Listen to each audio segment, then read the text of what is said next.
A Guerra do Iraque se apresentou como um dos conflitos mais polêmicos do século XX. Mas ele não foi um conflito isolado, e sim mais um elo da corrente de eventos naquela região que perduram até hoje, cujos resultados ecoam na sociedade americana e no meio político mundial atual. Anos antes de sequer se pensar em um conflito que envolvesse uma coalizão de países de todo o globo, a região já fervia com dezenas de conflitos, e um dos que mais chamava a atenção era a guerra entre Irã e Iraque, que se iniciou em 1980 e só ia terminar 8 anos depois, em 1988. Com cerca de 1 milhão de mortes no conflito entre civis e militares, o episódio foi um dos mais sangrentos da história de ambos os países. E um destaque horrendo foi o uso de armas químicas por parte do Iraque, com acusações de que os iraquianos também teriam utilizado tal armamento em alguns episódios no ano de 1987. A utilização de tais armas já possuía um tratado em vigor desde 1928, as chamadas Convenções de Genebra, que proibiam o uso de gases asfixiantes, venenosos ou de outros tipos, além de guerra bacteriológica, que poderia ser entendido como um banimento do emprego de guerra química e biológica. Mas o problema é que a produção, desenvolvimento e armazenamento de tais armamentos eram proibidas, e essas brechas legais só seriam resolvidas em 1972 com a Convenção de Armas Biológicas e em 1993 com a Convenção de Armas Químicas. Com o final do conflito, o Iraque estava em uma situação delicada. Além da perda de moral das suas tropas pelo encerramento controverso dos combates, o país se encontrava em uma profunda crise econômica, com altas dívidas com credores internacionais. E a saída que o ditador do Iraque, Saddam Hussein, encontrou para sair dessa situação foi invadir um dos países que tinha maior dívida e tomar suas reservas econômicas, principalmente na forma de poços para extração de petróleo. Assim, no dia 2 de agosto de 1990, tropas iraquianas marcharam sobre o território kuwaitiano, ocupando o país por quase 7 meses, até que houve uma poderosa resposta do Ocidente. Em janeiro do ano seguinte, uma coalizão internacional de 39 países devastou as tropas invasoras iraquianas, expulsando-as do país e devolvendo o Kuwait aos kuwaitianos. Mas não seria apenas a derrota militar e a perda de moral da população que iriam assombrar Saddam Hussein após a humilhação no Kuwait. Com a estabilização das fronteiras, o Iraque passou a sofrer gigantescas sanções econômicas que fragilizaram ainda mais a já comprometida economia iraquiana. Além disso, agora, inspetores das Nações Unidas realizavam inspeções periódicas para desativar e inutilizar as armas de destruição em massa que o Iraque possuía.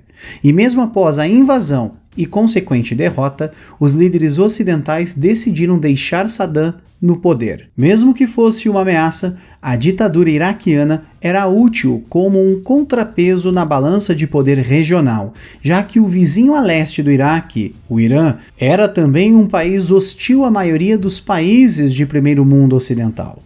E durante anos, a situação permaneceu assim, com o governo ditatorial iraquiano sendo tolerado pelos outros enquanto o país tentava sobreviver no meio de todas as sanções. Mas anos depois, um acontecimento nos Estados Unidos mudaria o mundo para sempre e definiria o início do século XXI como um dos períodos mais violentos da história.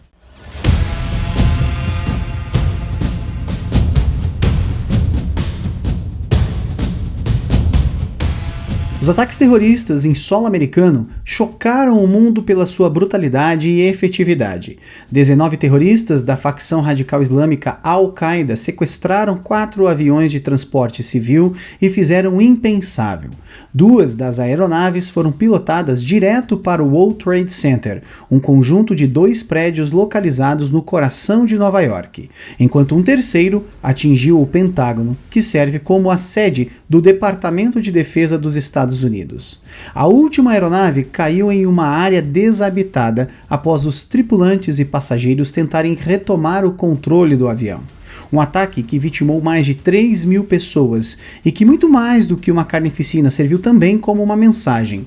O coração econômico, representado pelo World Trade Center, e o coração militar da América, representado pelo Pentágono, foram atacados. O terror poderia chegar a qualquer um e em qualquer lugar, e nem mesmo o Titã que reinava absoluto desde a Segunda Guerra Mundial estava a salvo.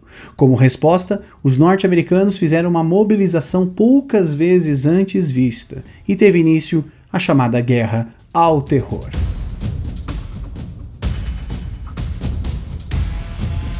A Guerra ao Terror foi uma campanha militar e política dos Estados Unidos em retaliação aos ataques do 11 de setembro, em que estados considerados como apoiadores dos grupos terroristas sofreriam intervenções de natureza militar para inibir quaisquer outros ataques. E foi assim que, em 7 de outubro de 2001, os Estados Unidos e o Reino Unido começaram a realizar bombardeios estratégicos contra as forças do Talibã e da Al-Qaeda no Afeganistão. Mais tarde, outros países iriam aderir à campanha e enviar tropas para a região, iniciando a Operação Liberdade Duradoura. Mas esse é um vídeo sobre a Guerra do Iraque, que fica a um Irã inteiro de distância das fronteiras do Afeganistão. E qual a relação entre os dois conflitos? Para entendermos melhor, devemos entender o contexto da época.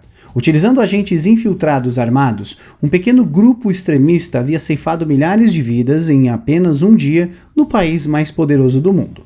O que poderia acontecer caso a Al-Qaeda ou outros grupos separatistas ou extremistas colocassem as mãos em artefatos de destruição em massa, como bombas sujas, armas nucleares, bombas biológicas ou armas químicas? E curiosamente, na mesma região, um país tinha registro de criação, utilização e armazenamento de armas desse tipo, além de ter um forte ressentimento com os países da região e outros que ajudaram na retomada do Kuwait. Este país era o Iraque. Então, com a ofensiva contra o governo talibã no Afeganistão desde 2001 apresentando um relativo sucesso, forçando os opositores a se esconderem nas regiões montanhosas ou no interior do país, o prospecto de uma invasão similar ao Iraque também se viu possível. E agora entraremos em uma das partes mais polêmicas e delicadas sobre o assunto. Então, caros ouvintes, prestem bastante atenção. Saddam Hussein era sim um ditador sanguinário que havia exterminado diversos grupos de opositores ou minorias culturais, como os curdos que viviam no Iraque. E como todo ditador, uma das suas principais características era o uso do medo contra seus opositores, sendo deste modo o jeito que ele realizava negociações com os países vizinhos, mantinha a ordem no seu país e a região relativamente estável. Desde 1991, inspetores da Comissão Especial da ONU faziam vistorias, negociações e contagens do arsenal iraquiano de armas de destruição em massa, mas os iraquianos não se mostravam muito inclinados a ajudarem. Em diversos documentos apresentados pelas autoridades do Iraque, havia uma enorme discrepância entre as armas produzidas e utilizadas, além de quantas realmente ainda restavam. Além de atrapalhar os inspetores e agentes, os iraquianos aparentemente não levavam muito a sério as metas de desativação das armas que possuíam. E em 1998, o Iraque suspendeu a cooperação com a ONU após as obstruções parciais a inspeções que levaram ao governo de Bill Clinton a realizar a Operação Raposa do Deserto, um bombardeio de instalações militares no Iraque. Entre as razões que os iraquianos utilizaram como justificativa para a resistência nesta fiscalização estava o fato de que alguns inspetores supostamente estariam espionando para os Estados Unidos, o que anos depois seria de fato confirmado. E agora faremos então um salto temporal para o final da guerra, para um resultado que é quase conhecimento comum de hoje em dia. Não foi encontrado, até hoje, nenhum artefato de destruição em massa no Iraque. Mas, se esse tempo todo os iraquianos sabiam que não tinham armas, qual a razão de deixarem o Ocidente ficar cada vez mais paranoico com essa situação, chegando ao ponto de iniciarem uma guerra? E aí está o ponto-chave. O fator medo era importante demais para Saddam, parte vital para sua estrutura política. Confirmar que todas as armas haviam sido destruídas ou desativadas seria um golpe monstruoso no seu poder de barganha e influência. Assim, durante anos, o Iraque sofreria diversos efeitos negativos de uma suposição que era simplesmente falsa.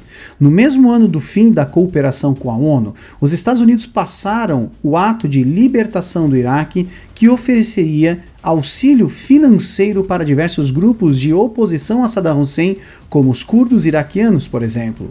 4 anos depois, em 23 de janeiro de 2002, o clima político mundial era outro. Em um discurso inflamado, televisionado para todos os Estados Unidos, o presidente da época, George Walker Bush, mencionou no Congresso as vitórias até então alcançadas, os prospectos da guerra ao terror, e citou que agora o objetivo secundário seria suprimir os regimes que patrocinavam o terror, como a Coreia do Norte, o Irã e também o Iraque, que ameaçavam a América e seus aliados. E logo em seguida, diria, em um outro trecho, abre aspas, estados como esses e seus aliados terroristas constituem o eixo do mal, planejando em ameaçar a paz do mundo. Desenvolvendo armas de destruição em massa, esses regimes apresentam um grande e terrível perigo. Eles poderiam fornecer essas armas a terroristas, dando a eles meios de demonstrarem o seu ódio. Poderiam atacar nossos aliados ou chantagear os Estados Unidos. Em qualquer um desses casos, o preço da diferença seria catastrófico. Vamos trabalhar junto com nossa coalizão internacional para negar aos terroristas e países que os patrocinam os materiais, a tecnologia e o conhecimento necessários para se construírem armas de destruição em massa. Vamos desenvolver e posicionar defesas eficazes de mísseis para proteger a América e seus aliados de ataques súbitos. E todas as nações devem saber: a América fará o que for necessário para garantir a segurança de sua nação. Fecha aspas. Em 8 de outubro de 2002, o Conselho de Segurança da ONU aprovaria a Resolução 1441, requisitando que o Iraque voltasse a aceitar os inspetores e todas as outras resoluções prévias. Aparentemente, o Iraque começaria a aceitar os termos, ainda que de forma lenta.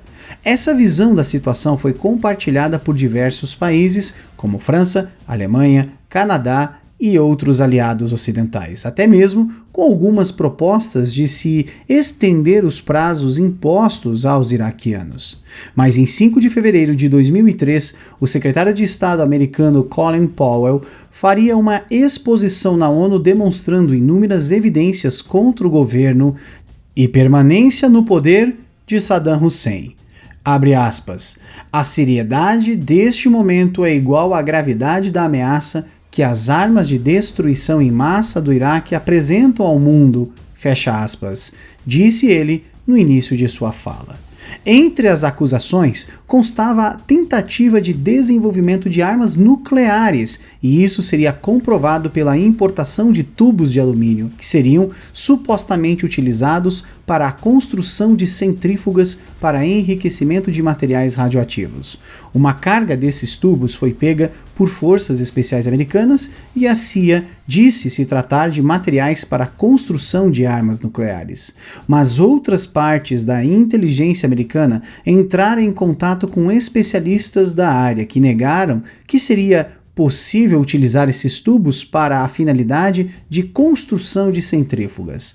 Aprofundando a pesquisa, o Departamento de Estado havia percebido que tais tubos eram do mesmo tamanho e calibre dos foguetes convencionais utilizados pelo exército iraquiano.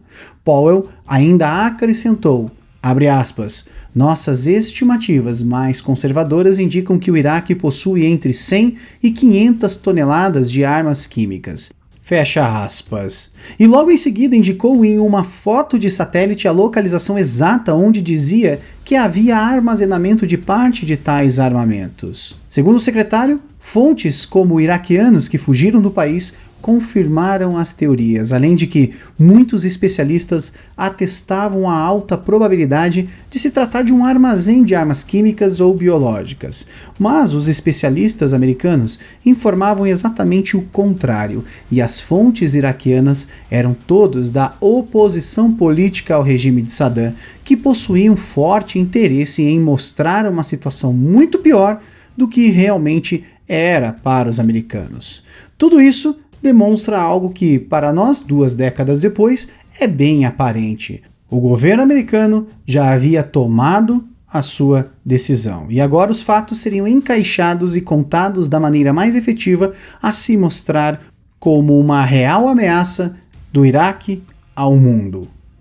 Finalmente, em 17 de março de 2003, considerando que todas as vias pacíficas agora eram inúteis, o presidente George Bush cortou as relações diplomáticas com o Iraque e ofereceu um ultimato. Saddam Hussein e seus filhos teriam 48 horas para abandonarem o Iraque, o que encontrou forte reprovação da comunidade internacional, principalmente da Rússia, Alemanha e França. O ultimato foi ignorado e logo teriam início as operações militares no Iraque. Ou melhor, isso é o que se diz oficialmente. As primeiras equipes de agentes da CIA já haviam se infiltrado no país em julho do ano anterior, entrando em contato com a resistência curda, que nos meses seguintes derrotariam o Ansar al-Islam, uma vertente do Talibã curda, e parte também do exército iraquiano no norte do país, assumindo uma parte do front na invasão no ano seguinte. Além disso, alguns oficiais do alto escalão do exército do Iraque foram convencidos a se renderem quando a inevitável invasão acontecesse.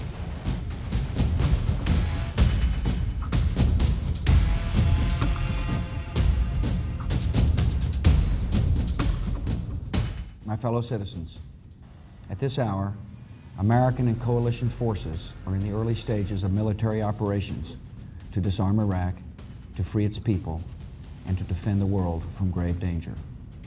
On my orders, coalition forces have begun striking selected targets of military importance to undermine Saddam Hussein's ability to wage war. These are opening stages of what will be a broad and concerted campaign. No dia 19 de março foi efetuado um ataque aéreo contra uma localidade que a inteligência americana havia informado tratar de um local de visita de Saddam à sua família. Os dados eram falsos e a falha no sistema de precisão de alguns dos armamentos utilizados resultou na morte de pelo menos um civil, com alguns outros ficando feridos. Detalhe, foi reportado depois que Saddam não visitava aquela região há quase uma década. E seria no dia seguinte que teria início as operações de forças convencionais no território iraquiano, com a estratégia de shock and awe, que pode ser traduzido para algo como choque e pavor. Bombardeiros stealth F-117 e navios americanos lançaram mísseis de cruzeiro, bombas inteligentes e bombas bunker buster contra localidades que se acreditavam que a liderança do Iraque estariam se reunindo em uma tentativa de decapitar a força combatente iraquiana, causando um caos na hierarquia. Mas os ataques não foram o suficiente. O principal alvo, o próprio Saddam Hussein, conseguiu escapar da morte. Agora as tropas em solo avançavam pela fronteira em 2 eixos principais de invasão. O primeiro eixo seria a responsabilidade do 5º Corpo de Exército americano, seguindo majoritariamente pelo deserto para noroeste, tentando evitar as áreas de maior concentração populacional. No caminho até Bagdá, teriam que conquistar a base aérea de Talir e estabelecer um ponto estratégico no rio Eufrates, em Nasiriyah, e preparar as condições para operar ao norte e ao oeste do mesmo rio. O segundo eixo seria do Corpo Expedicionário dos Marines, que operaria em conjunto com as forças britânicas, que tinham inicialmente a missão de conquistar os principais campos de petróleo na região sudeste do Iraque, depois seguindo um caminho perto do rio Tigre até Bagdá. Caso as duas forças encontrassem sucesso, o 5º Corpo conseguiria isolar a capital pelo oeste, enquanto os Marines cercariam a região pelo leste, agora enforcando as tropas que defenderiam Bagdá. Essa região ficaria conhecida como Zona Vermelha e fora delimitada como o local onde haveria maior probabilidade do emprego de armas de destruição em massa, além de ser uma região em que as forças iraquianas presentes seriam exclusivamente compostas pela Guarda Republicana, já que eram mais fiéis ao ditador, evitando o risco de um golpe de Estado. Um outro eixo foi o das forças britânicas, americanas e polonesas que trabalharam para tomar as plataformas de petróleo na costa sudeste do Iraque, evitando que fossem destruídas e que o óleo cru vazasse no oceano. Dezenas de países ajudariam o esforço de guerra com munição, inteligência, informações de radar e operações especiais, até mesmo aqueles que se posicionaram contra o conflito na ONU. Com o início das operações aéreas, foi observada uma movimentação das tropas iraquianas em direção aos campos de petróleo do sul. Sim, mais uma vez o Iraque iria incendiar os poços de petróleo. Os gases tóxicos e o dano ao meio ambiente haviam sido tremendos quando isso aconteceu na invasão ao Kuwait. Então, por essa razão, a invasão por terra começou tão cedo, quase que em conjunto com os bombardeios. O plano original contava com cerca de 2 semanas de ataques aéreos para amaciarem as defesas, e esse certamente foi um dos principais motivos que causou um aumento drástico nas perdas da coalizão contra as forças do Iraque durante o início do conflito. Mas também contribuiu para pegar o próprio exército do Iraque de surpresa, já que pensavam que os Estados Unidos seguiriam a mesma lógica de semanas de ataques aéreos antes de invadirem o país, tal qual fora a invasão na Guerra do Golfo. A fronteira do Iraque e do Kuwait possui um conjunto de trincheiras, arame farpado e outras defesas, sendo essa linha conhecida como Bern.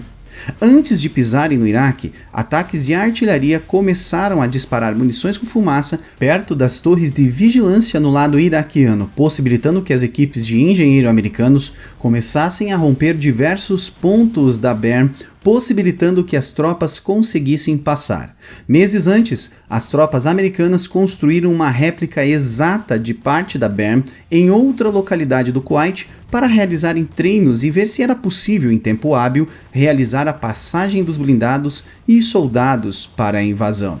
Logo em seguida, lançadores múltiplos de foguetes do 1º Batalhão, 39º Regimento de Artilharia de Campo começaram a destruir pontos críticos de munição e comando do Iraque nas proximidades, preparando para o contato com o inimigo.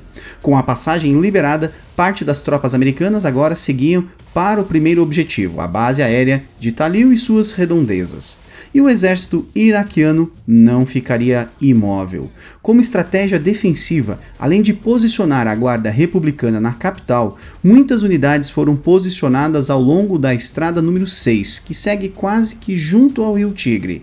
A 51ª Divisão ficaria a oeste de Al-Bassah, auxiliada por blindados posicionados ao norte da cidade da 6ª Divisão. A 18ª Divisão de Infantaria ficaria em Al-Qurna e a 14ª Divisão de Infantaria junto da 10ª Divisão de Blindados ficariam no caminho entre Al-Qurna e Al-Amara. A 11ª Divisão de Infantaria ficaria nas proximidades de Al-Nasiriyah. Esse posicionamento possibilitava a defesa de ambos os rios, Tigre e Eufrates, formando uma região protegida entre as duas hidrovias. A base aérea de Talil havia recebido o codinome de Firebird e, após a sua captura, uma ponte na estrada número 1 sobre o rio Eufrates deveria ser também conquistada, com essa ponte sendo o objetivo Clay. Assim que as forças americanas chegaram na região, entraram em contato com as defesas do aeródromo e com a 11ª Divisão, logo ao norte. Utilizando o sistema de armas combinadas, que é a utilização simultânea de elementos aéreos, de infantaria, blindados e artilharia em sincronia, as forças americanas conquistaram a pista de pouso com a mínima resistência. Logo, a base aérea de Talil seria um importante ponto logístico de desembarque de reforços, reabastecimento de aeronaves e pontos de partida para as aeronaves A-10 Thunderbolt II. O objetivo Clay foi tomado logo em seguida, formando agora um caminho pelo rio Eufrates para infiltração no país. A 11ª Divisão de Infantaria iraquiana foi logo derrotada, com a perda de apenas um soldado americano ao final de tudo isso. Com essas vitórias, as forças americanas seguiram de acordo com o plano, evitando áreas densamente povoadas para não perder o momento de seu ataque, já que o combate urbano desacelera consideravelmente a rapidez de progressão no campo de batalha. No dia 23, uma coluna de blindados da 57ª Companhia de Manutenção se perdeu e errou a rota que deveriam tomar e acabaram entrando no meio da cidade de Al-Nasiriyah, cujas redondezas haviam sido capturadas, mas a cidade em si não. Os 33 veículos e 64 soldados logo entraram em contato com forças paramilitares iraquianas que devastaram os americanos, que tiveram 11 baixas e 9 feridos, dos quais 7 foram capturados, mas que seriam libertados nos dias seguintes. O próximo desafio agora era a região de As-Samavah. Portanto, uma divisão de cavalaria blindada americana seguiu para a localidade para proteger 2 pontes que cruzavam o rio Eufrates e liquidar quaisquer tipos de hostilidade na cidade. A ideia era cruzar a cidade, tomar as pontes e seguir pelas estradas 1 e 8 em direção a Bagdá, deixando os iraquianos confusos com relação a qual eixo principal de avanço os americanos seguiriam. O relatório de inteligência fornecido indicava que a população da cidade seria mais amistosa com os americanos, mas o oposto foi o que aconteceu. Os iraquianos haviam consolidado suas posições e pretendiam lutar bravamente pelo seu país. Quando as forças americanas chegaram perto das pontes que deveriam capturar, uma chuva de disparos de RPG foi lançada em direção aos blindados. Um grupo paramilitar do partido de Saddam Hussein, os chamados Fedayeen Saddam, estavam na região e ofereceram muito mais resistência do que se poderia imaginar. O que era para ser apenas um ataque para desviar a atenção do comando iraquiano virou uma batalha de grandes proporções. A unidade americana que lutou inicialmente na cidade não conseguiu tomar o controle local, mas haviam conseguido eliminar cerca de 550 soldados iraquianos, 30 sistemas de artilharia antiaérea e 3 pontos de comandos locais. Para seguir com o momento, a unidade passou a missão de conquistar a cidade para outra unidade, e assim seguiu como ponta de lança para o norte em direção à cidade de An-Najaf. Uma das unidades que ajudaria a terminar de fazer a segurança de Al-Samavah seria a lendária 82ª Divisão de Paraquedistas, com o processo terminando perto do dia 25 de abril. Agora, a missão seria o Objetivo Hans, no sudoeste de An-Najaf. A localidade seria usada para a construção de um posto avançado de reabastecimento e logística, onde os soldados poderiam descansar e recompor suas forças. Com pouca resistência, logo a posição foi tomada, mas durante a noite o campo de batalha iria estremecer. Um grande número de Fedayeen entrou em contato com as forças americanas, mais uma vez mostrando ser um inimigo determinado. Com os combates se intensificando, o 11º Regimento de Helicópteros de Ataque, que operavam já os modernos helicópteros AH-64 Apache, iria fazer uma série de ataques mais a fundo em território inimigo na fenda de Karbala, uma área estratégica de enforcamento no caminho para Bagdá.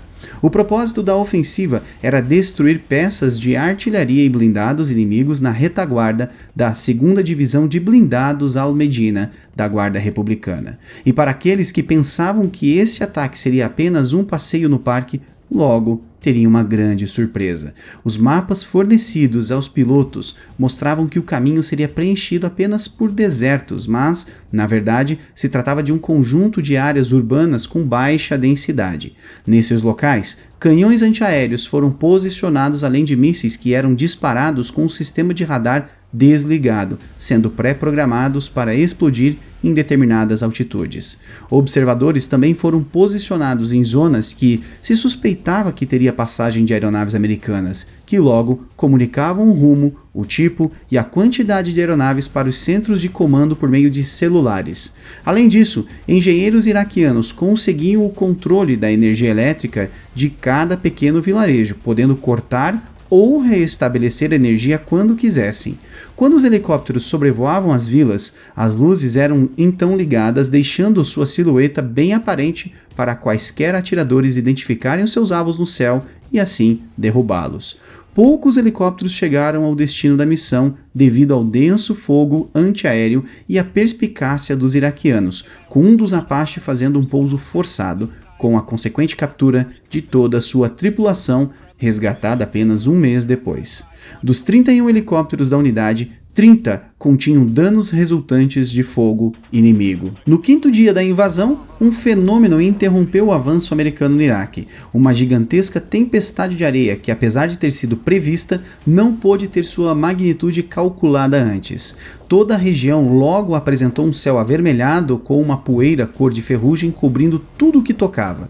A visibilidade era de 10 metros ou menos constantemente, e quando esse fenômeno se misturava com chuva, havia a formação de um enorme lamaçal.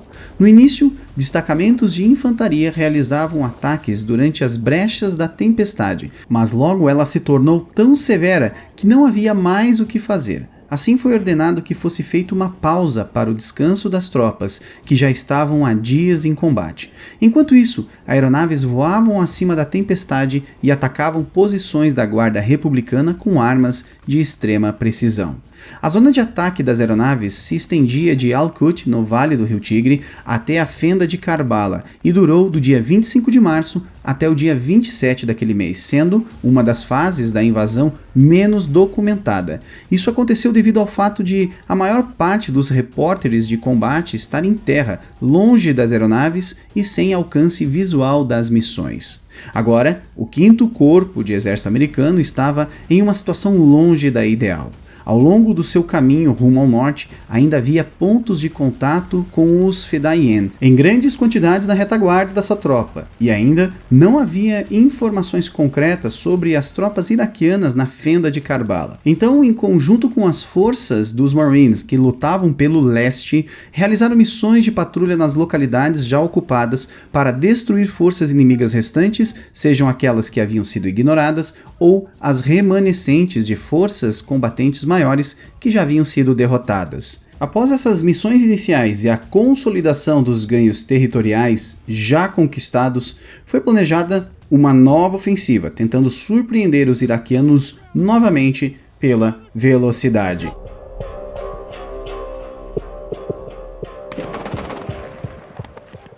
Por meio de investidas em 5 regiões diferentes simultaneamente, o 5º Corpo do Exército Americano planejava enganar o comando iraquiano, indicando que iriam cruzar o rio Eufrates ao sul da fenda de Karbala, e não mais pela fenda propriamente dita como iriam fazer no início.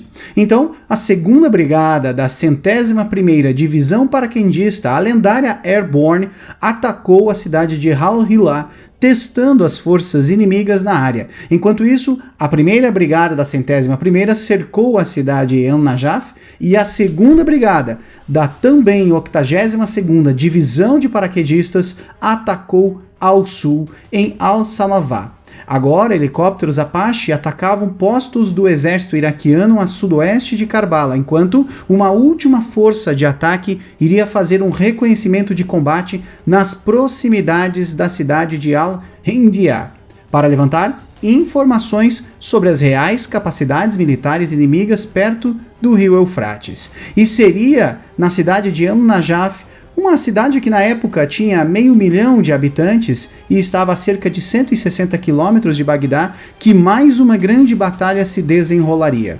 A cidade é sede de 2 grandes pontos para a vertente xiita do Islã, a Mesquita de Ali e o cemitério Wadi al-Salam, um dos maiores cemitérios da civilização islâmica.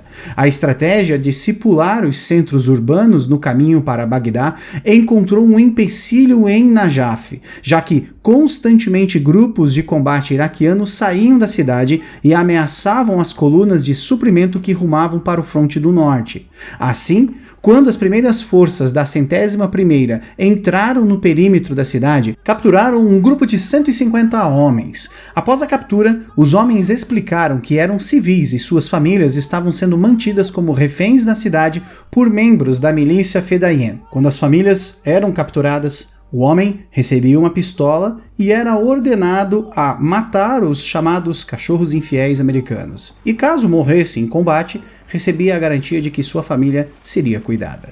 Agora, não se tratava mais de cercar e suprimir os ataques vindos da cidade, e sim de conquistar Al-Najaf. E foi assim que uma intensa batalha de quase 3 horas de duração ocorreu, com uma troca de tiros absurda entre os paraquedistas americanos e os iraquianos, que mantinham a sua posição. Mas no meio do conflito, Qadin al-Waili entrou em contato com seus superiores para avisar um fato importante. Qadin era um refugiado iraquiano, que fora treinado pelos Estados Unidos para servir como tradutor e auxiliar na reconquista do seu país. E ainda por cima, era nascido e criado em Najaf. Perto do horário de uma importante oração islâmica que estava por vir, Qadin avisou que a população local iria para a mesquita de Ali, mesmo que houvesse o mais intenso dos tiroteios acontecendo. Sendo assim, os americanos corriam o risco de acertar a população civil que iria, em massa, se dirigir para seus compromissos espirituais. Isso era uma perspectiva assustadora que poderia gerar perdas de vidas inocentes e danificar o templo, com a possibilidade de gerar uma revolta em todo o mundo muçulmano. Após saber desses detalhes, o Major-General Chris Hughes ordenou que os combates fossem interrompidos por enquanto. No dia 31 de março, outro ataque foi efetuado pelo Sul, agora com o maior auxílio de blindados. Pontos estratégicos eram alvos de ataques de tropas pequenas de americanos, que se utilizavam de dados de inteligência obtidos para uma aproximação mais cirúrgica da cidade.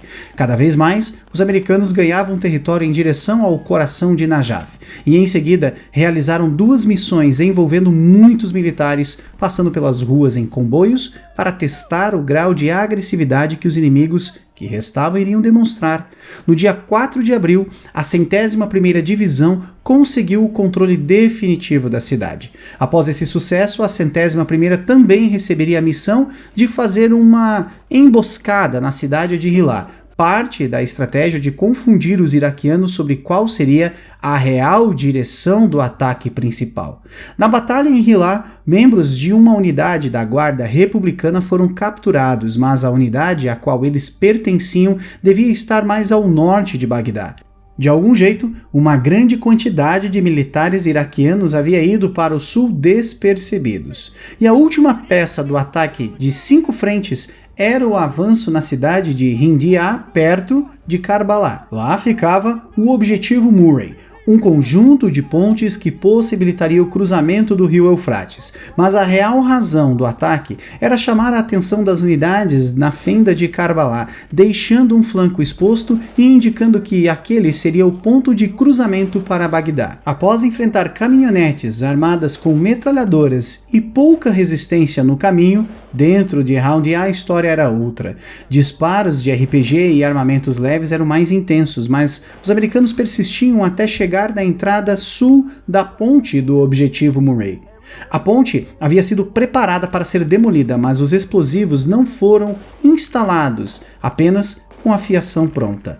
Os americanos mantiveram posição, fazendo os iraquianos pensarem que não tinham condições de fazer a travessia e estavam fracos, com as tropas do Iraque começando a juntar tropas no outro lado para uma possível defesa. Mas logo a artilharia americana destruiu parte dos reforços e outros pontos importantes na região, e as tropas da 101ª em Hindia recuaram completamente. Eles haviam conseguido enganar o comando iraquiano. Agora, a maior parte da força do 5º Corpo de Exército americano iria tentar atravessar a fenda de Karbala. Apesar do nome, a localização não é uma passagem entre as montanhas, e sim uma planície fértil entre o lago Bar al-Mil e o rio Eufrates. Sendo um ponto de enforcamento natural, os americanos já esperavam uma resistência maior do inimigo. Além disso, as plantações e canais irregulares na região que não apareciam nos mapas também atrasaram a movimentação das formações de blindados americanos. Na defesa de Karbala estava o 2º Corpo da Guarda Republicana, auxiliados por milícias locais a leste, e o que havia sobrevivido da divisão Medina da Guarda Republicana ao norte da cidade. A tática americana empregada foi a seguinte: uma parte das tropas iria atacar e isolar a parte oeste da cidade, enquanto outra atacaria o setor leste. Ao mesmo tempo, outro grupo atacaria o norte, capturando pontes na Estrada 28 e uma represa próxima. Passando por esses setores e cruzando a fenda de Karbala, destacamentos de cavalaria blindada seguiram para o nordeste, capturando um antigo centro de treinamento iraquiano, o Objetivo Chargers. Após a captura, seguiriam para o norte em direção ao objetivo Pitch, que se tratava da ponte Al-Qaed. Com a área segura, agora o objetivo era tomar a junção das estradas 1 e 8. Realizando esse percurso, agora os americanos se encontrariam a apenas 15 quilômetros do coração do Iraque. Bagdá era o que muitos acharam que seria o final de tudo isso, mas era apenas o começo. Defendendo a junção das estradas, apelidadas de Objetivo Saints, estavam as tropas dos Fedain, a divisão Nebuchadnezzar e o restante da divisão Medina. No início da tarde, entrariam em contato com as forças americanas que avançavam, vindas do sul, cerca de 10 quilômetros do Objetivo Saints. Durante quase 12 horas de batalha, as forças blindadas americanas lutaram até tomar o ponto estratégico no dia 4 de abril. O combate foi tão intenso que 700 militares iraquianos foram mortos, juntamente com cerca de 33 blindados T-72 e 2 T-62. Enquanto a batalha no Objetivo Saints se desenrolava, outra força de combate americana se dirigiu para o aeroporto internacional Saddam. Este era o Objetivo Lions. A tomada do aeródromo possibilitaria lançar missões aéreas em Bagdá com maior eficiência, além de permitir a chegada mais rápida de recursos. O ataque ao aeroporto se deu da seguinte maneira: uma parcela das forças iria atacar o flanco sudoeste, enquanto outra força estabeleceria um bloqueio do local perto da Estrada 8, com o auxílio de fogo de artilharia de lançadores múltiplos de foguetes e com o avanço de blindados Abrams para reforçar o flanco sudoeste em seguida. O início se deu com resistência leve, mas o aumento gradativo das forças inimigas fez com que se demorassem mais de 2 dias até a total libertação do aeroporto. A força ordenada a realizar os bloqueios de acesso ao aeroporto lutou quase 3 dias seguidos até chegar à sua posição, conhecida como as 4 Quinas, no dia 4 de abril. Contudo, um veículo de detecção de armas químicas do exército americano foi destruído por um poderoso impacto e, simultaneamente, uma chuva de morteiros começou a cair sobre a cabeça dos americanos. O veículo americano foi destruído por um tanque T-72 iraquiano que, junto com outros blindados e infantaria da Guarda Republicana, tentavam um contra-ataque para retomar o aeroporto. Os iraquianos chegaram perto do posto de comando americano, mas logo uma brecha na defesa foi selada pelo sargento de primeira classe Smith, que operou uma metralhadora pesada instalada em um veículo americano, dando tempo para os militares dos Estados Unidos responderem ao ataque e repelir o inimigo. Infelizmente, no meio da ação, o sargento Smith foi fatalmente ferido, chegando a receber mais tarde a chamada Medalha de Honra. Após a tomada dos objetivos Saints e Lions no sul e sudoeste de Bagdá, o esquadrão de cavalaria foi ordenado a montar um ponto de controle na interseção das rodovias 1 e 10, sendo esse o chamado objetivo Montgomery. Inicialmente, houve pouca resistência, mas logo veículos civis cheios de soldados iraquianos, como ônibus e caminhonetes, juntos com tanques T-72 e veículos blindados de transporte sobre rodas, tentaram quebrar a defesa americana sem sucesso. Essa era uma parte da contraofensiva da divisão Hammurabi do Iraque, que tentava desesperadamente reforçar a capital. Nesse momento, o 5º Corpo do Exército Americano e a Força Expedicionária de Fuzileiros Navais dos Estados Unidos cercavam Bagdá por todas as direções possíveis, preparando um grande assalto. Mas ainda não havia informações concretas de quantos combatentes protegiam a capital, e mesmo as imagens de drones e de satélites não mostravam preparações defensivas nas ruas da cidade. Ou seja, poderia ser uma cidade abandonada ou, no pior dos casos, uma grande armadilha mortal. Para descobrir a real força dos iraquianos, foi montada uma operação chamada Força de Reconhecimento. Essa operação era simples. Basicamente, ela resumia uma tática deliberada de se mover rumo ao inimigo e procurar suas defesas, testar o seu contingente, conseguir dados de inteligência e suas reais capacidades. Esse tipo de operação, nesse momento da Guerra do Iraque, seria chamado de Corrida do Trovão. No dia 5 de abril, teria início a primeira Corrida do Trovão. Sairia do objetivo de Saints, no sul da cidade, uma força blindada americana que iria passar por dentro de Bagdá, virar à esquerda e rumar para o agora Aeroporto Internacional de Bagdá, controlado por forças aliadas. Essa força de blindados teria quase 100 carros de combate, entre eles 29 blindados Abrams, 14 blindados de transporte Bradley e dezenas de veículos de transporte de tropas blindados. Quanto mais seguiam para o norte, mais oposição encontravam. Centenas de tiros de armas leves e RPGs eram disparados contra o comboio por tropas do Iraque, seja da Guarda Republicana ou dos Fedayeen, usando tanto uniformes militares quanto roupas civis. Os iraquianos haviam preparado as defesas da cidade, escondendo dezenas de pequenos depósitos de munição ao longo das estradas e tomando posições escondidas em diversos locais. Mas um fator que não havia sido considerado pesou contra os americanos. A população civil estaria usando a rodovia durante a ofensiva militar.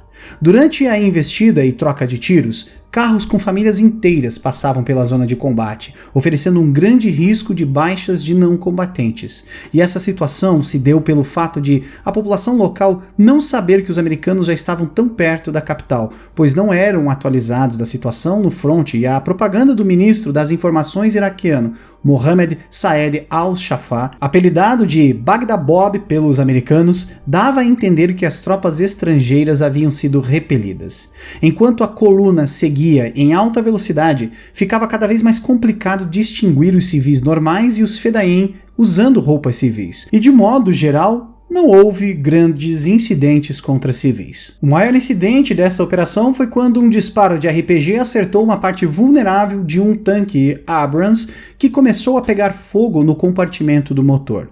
Não querendo deixar o veículo como troféu para os iraquianos, muitas tentativas de apagar o incêndio foram feitas, mas no final foi decidido abandonar o veículo e seguir para o aeroporto. No final do percurso, passando pela parte de baixo de um viaduto, os iraquianos haviam se entrincheirado em diversos locais da pista, além de terem posicionado os atiradores na parte superior e colocado barreiras de concreto na rodovia para travar o comboio. O primeiro tanque do comboio, um Abrams com uma pá carregadeira, acelerou em direção ao encontro de duas peças de concreto e as destruiu, passando por cima dos restos e abrindo caminho para os demais blindados que logo chegariam ao aeroporto de Bagdá. O ministro da Informação iraquiano agora dizia que as defesas da capital haviam derrotado os infiéis americanos e que o aeroporto estava sob controle do governo do Iraque. As baixas americanas haviam sido de um Abrams, um Bradley severamente danificado e um outro blindado de transporte que havia se incendiado. Além disso, o militar americano foi morto, com outros 5 ficando feridos. O militar morto era o sargento Stephen Booker, comandante de um dos Abrams. Após suas metralhadoras apresentarem mau funcionamento, ele abriu a escotilha e começou a usar seu fuzil para responder ao fogo dos iraquianos. Ele foi abatido pelo inimigo em seguida. Por seu heroísmo, ele receberia póstumamente a Cruz de Serviço Distinto em 2019. Para mostrar a verdade ao povo iraquiano e quebrar a narrativa do ministro da Informação do Iraque, uma segunda operação, Corrida do Trovão, foi planejada com mais blindados e poder de fogo. Saindo do aeroporto, a força de combate retornou ao objetivo de Saints por fora da cidade. O comboio rumaria novamente ao norte, só que dessa vez para o centro de Bagdá, construindo lá uma base de operações temporárias, além de capturar pontos importantes da cidade. Mas na madrugada da operação, no dia 7 de abril, um campo minado havia sido instalado a 1 quilômetro do objetivo Saints. Quando os engenheiros foram chamados para remover os explosivos, tiveram uma bizarra surpresa. As minas não haviam sido enterradas, mas sim colocadas diretamente acima do asfalto, descobertas com um punhado de terra em cima. As equipes de especialistas limparam trechos de rodovias e sinalizaram a área para que horas depois o comboio pudesse passar. A força de blindados seguiu para o centro da cidade, encontrando resistência intensa em todo o caminho, com um blindado sendo imobilizado com 2 acertos no compartimento do motor. Nas ruas de Bagdá, veículos civis improvisados com armamentos eram usados em tentativas fúteis de se parar a massa de aço que chegava ao coração do Iraque. Logo foi estabelecido que, mesmo com a oposição oferecida pelo Iraque, iriam estabelecer um centro de comando no meio da cidade. Após montado, um míssil balístico de curto alcance foi lançado contra a posição, com a morte de 3 soldados e 2 repórteres que cobriam o conflito e mais de 15 militares tendo ficado feridos. Os 3 objetivos que tinham de ser defendidos na cidade eram chamados de Moy, Larry e Curly, e eram a rota de suprimentos para o centro de comando e também as formações blindadas, que necessitavam rapidamente de suprimentos. A batalha em cada uma dessas localidades foi brutal, com as tropas defendendo o objetivo Moy, destruindo 60 veículos inimigos e eliminando 200 soldados em apenas 8 horas de combates ininterruptos. A necessidade de reabastecimento logístico se mostrou urgente. Assim, um comboio de suprimentos foi ordenado a auxiliar as tropas que defendiam suas posições, mesmo com a perda de alguns veículos de transporte de combustível e munições. Agora, as forças combatentes possuíam a capacidade de passar a noite segurando o avanço inimigo. Com mais um dia repleto de combates ferozes, mas descoordenados, a noite não seria muito diferente. E no dia seguinte, no dia 9 de abril, as forças dos Marines efetuariam uma invasão pelo leste da capital, logo se unindo com as forças do exército que já estavam em Bagdá. Agora, com mais reforços, a capital fora totalmente tomada. Importantes figuras do governo, incluindo o próprio Saddam Hussein, fugiram da capital, o que contribuiu para desarticular o governo. Nos dias seguintes, o trabalho das forças de coalizão internacional na capital seria o de estabilizar a situação, neutralizando os eventuais focos de resistência. No mesmo dia, 9 de abril, a estátua de Saddam na Praça Firdos seria derrubada com diversas comemorações em algumas localidades do país. No dia 11 de abril, a cidade de Mossul é conquistada pelos rebeldes curdos e também por agentes das operações especiais dos Estados Unidos, mas o caos resultante da conquista da cidade gera forte repercussão internacional e os saques e violência logo se espalham pelo país, com as tropas dos Estados Unidos necessitando fazer operações de garantia de paz para combater os crimes. Mesmo com a queda do governo e o desaparecimento de Saddam, seus apoiadores continuaram oferecendo resistência por meio de uma guerrilha armada em diversas áreas do Iraque. E no dia 1º de maio de 2003, o presidente George Walker Bush faria um discurso dentro do USS Abraham Lincoln, onde ele diz que a maior parte dos combates no Iraque acabaram. Mas o que aconteceu, na verdade, foi exatamente o oposto. O vácuo de poder deixado no país fez com que diversos grupos tentassem tomar o poder regional, o que gerou uma verdadeira guerra civil. Fundamentalistas islâmicos de todas as vertentes, grupos criminosos, seguidores de Saddam Hussein e curdos lutavam para estabelecer sua esfera de influência, enquanto as forças de coalizão internacional tinham que lidar para tentar manter a estabilidade. Até as eleições americanas de 2004, mais de 400 militares perderiam a vida nos confrontos no Iraque. Apenas durante a fase de invasão do Iraque, cerca de 9.000 combatentes iraquianos foram mortos, com cerca de 4.000 civis também abatidos durante o conflito. As perdas militares dos aliados foram de 140 americanos e 33 militares do Reino Unido. Muitas atitudes errôneas foram tomadas durante os meses seguintes à queda do governo de Saddam. Dentre eles, a dissolução do exército iraquiano no dia 23 de maio. Agora, todos que serviram da patente de soldado até coronel foram proibidos de reengajar em serviços públicos sem direito a qualquer tipo de aposentadoria. Isso contribuiu para a miséria no país, criando um forte ressentimento com os invasores, dificultando a reconstrução de uma força armada profissional no país por anos e ainda fazendo com que diversos membros que tinham experiência em combate e comando entrassem em facções radicais nos anos seguintes, como a Al-Qaeda e o Estado Islâmico. No dia 22 de junho, os 2 filhos de Saddam Hussein foram encurralados por forças americanas que tinham como objetivo de eliminá-los, já que comandavam partes das guerrilhas que causavam o caos no país. A localidade foi cercada por Humvees com metralhadoras pesadas e mísseis antitanque. Foi ofertada a possibilidade de rendição aos ocupantes da casa em que eles se escondiam, o que foi prontamente negado. Ao tentarem fazer a invasão do palacete, os americanos foram recebidos com tiros de AK-47, resultando em 3 feridos.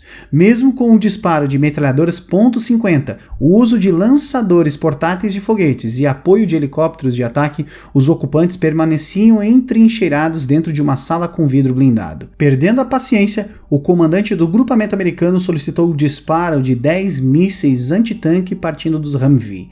Esses mísseis eram feitos para obliterar quaisquer blindados inimigos que encontrassem, e seu uso contra fortificações é incomum. Os mísseis destruíram o prédio, com alguns inclusive penetrando a sala onde estavam os iraquianos, matando todos. Esse era o fim dos filhos de Saddam Hussein.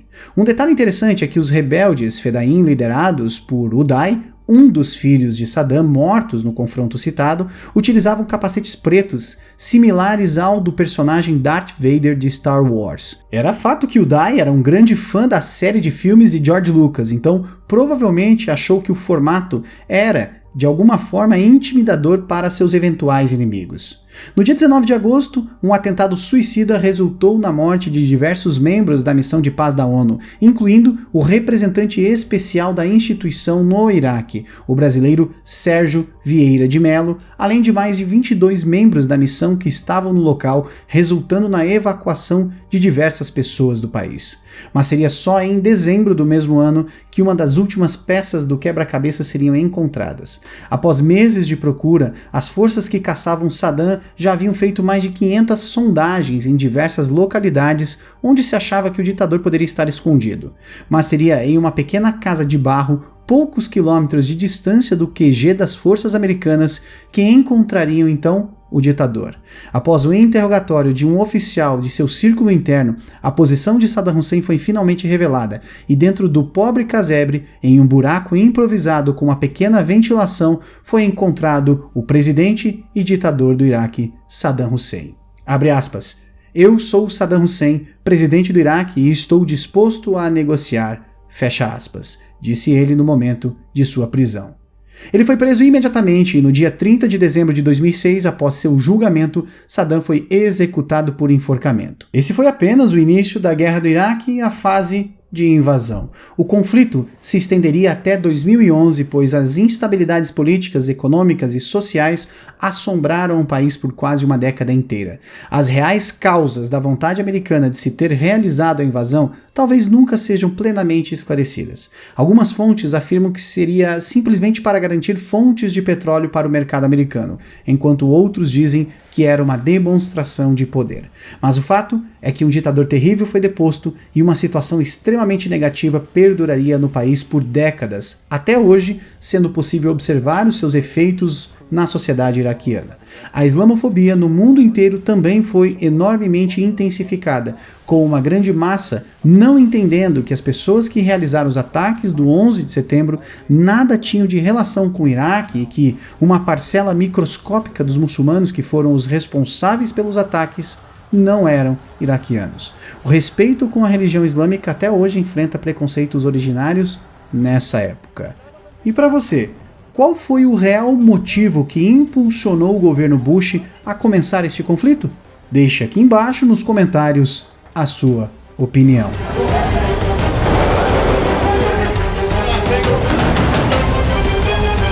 E se você gostou dessa história, fica aqui as sugestões de leitura sobre este tema. Na descrição deste vídeo deixamos os links de acesso direto a você. Fica aqui o nosso muito obrigado pela sua audiência, um grande abraço e até a próxima.